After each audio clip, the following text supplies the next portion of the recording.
राष्ट्र सर्वप्रथम, राष्ट्र सर्वप्रथम, राष्ट्र सर्वप्रथम, राष्ट्र सर्वप्रथम। देश में लोकसभा चुनाव 2024 के मद्देनजर राहुल गांधी ने मध्य प्रदेश के रतलाम में जनता को संबोधित किया। इस अवसर पर राहुल ने अपने संबोधन में कहा कि ये चुनाव संविधान को बचाने का चुनाव है।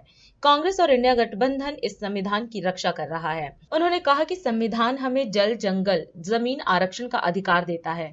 वहीं राहुल ने कांग्रेस सरकार द्वारा किए गए कार्यों का जिक्र किया और कहा कि कांग्रेस ने जमीन अधिग्रहण बिल दिया, फॉरेस्ट राइट एक्ट दिया, पेसा कानून बनाने का काम किया। साथ ही राहुल ने जाति जनगणना कराने की बात कही और इसे एक क्रांतिकारी कदम बताया। ये जो चुनाव हो रहा है, ये संविधान बचाने का चुनाव है और कांग्रेस पार्टी, इंडिया गठबंधन इस संविधान की रक्षा कर रहा है, इसको बचाने की कोशिश कर रहे हैं। जो भी हिंदुस्तान के आदिवासियों को मिला है, दलितों को मिला है, पिछड़ों को मिला है, आपके जल, जमीन, जंगल का जो हक है, वो सारा का सारा इस संविधान ने आपको दिया है। भाइयों और बहनों, चाहे वो पब्लिक सेक्टर हो, चाहे वो रिजर्वेशन हो, चाहे वो शिक्षा हो, स्वास्थ्य हो, जो भी आज आदिवासियों को, दलितों को, पिछड़ों को मिलता है, वो इसके कारण मिलता है। हम आपको आदिवासी कहते हैं। आदिवासी का मतलब हिंदुस्तान के इस जमीन के पहले मालिक। अगर आप इस जमीन के, इस जंगल के पहले मालिक हो, अगर हम आपको आदिवासी कहते हैं, तो उस जंगल का, जमीन का अधिकार सबसे पहले आपको मिलना चाहिए। हमने आपको जमीन अधिग्रहण बिल दिया, फॉरेस्ट राइट एक्ट दिया, पेसा कानून दिया और जो भी हम करते हैं आपके लिए, आपके हक के लिए, जैसे इनकी सरकार आती है उसको रिवर्स कर देते हैं, उल्टा कर देते हैं। भाइयों और बहनों, हिंदुस्तान की सरकार को 90 लोग चलाते हैं, आईएएस अफसर हैं, पूरा का पूरा बजट वो बांटते हैं। 90 में से आप जानते हो आदिवासी वर्ग के कितने अफसर हैं? एक अफसर है। 90 में से एक अफसर आपका है।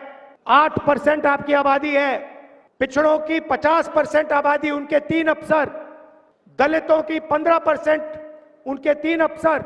और भाइयों और बहनों, अगर बजट में 100 रुपए का निर्णय लिया जाता है तो आदिवासी अफसर 10 पैसे का निर्णय लेते हैं।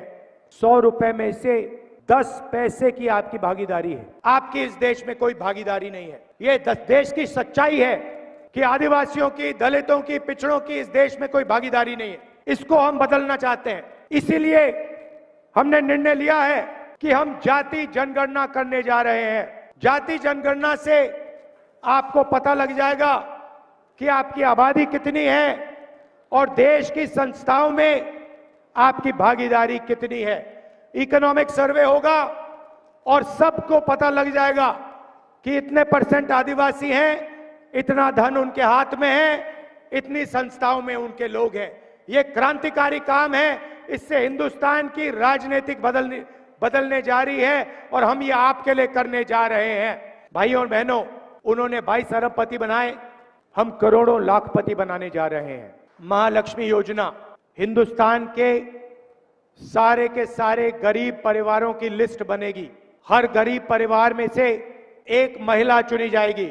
आदिवासी परिवार, दलित परिवार, पिछड़ों के परिवार, किसानों के, मजदूरों के, गरीब जनरल कास्ट के परिवार, हर परिवार में से एक महिला का नाम चुना जाएगा और उस महिला के बैंक अकाउंट में 1 लाख रुपया उसके बैंक अकाउंट में हम डालने जाएंगे। किसानों को कानूनी मिनिमम सपोर्ट प्राइस हम देने जा रहे हैं। आपको अनाज के लिए, शुगर केन के लिए, धान के लिए, जो भी आप उगाते हो उसके लिए कानूनी मिनिमम सपोर्ट प्राइस, मतलब कम से कम दाम आपको गारंटी करके कानून दिलवाएगा। जैसे ही सरकार आएगी वैसे ही हम किसानों का कर्जा माफ करने जा रहे हैं। सारे के सारे किसानों का कर्जा माफ।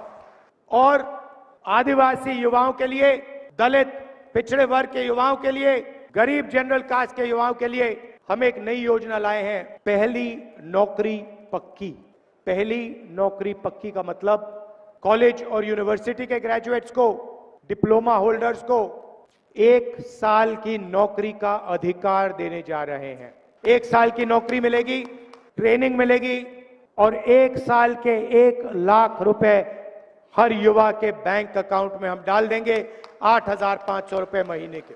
भाइयों और बहनों, मैं जानता हूं आप मनरेगा में यहां पे काम करते हो, 250 रुपए आपको मिलते हैं। चुनाव के एकदम बाद 400 रुपए आपको मनरेगा के लिए मिलने जा रहे हैं।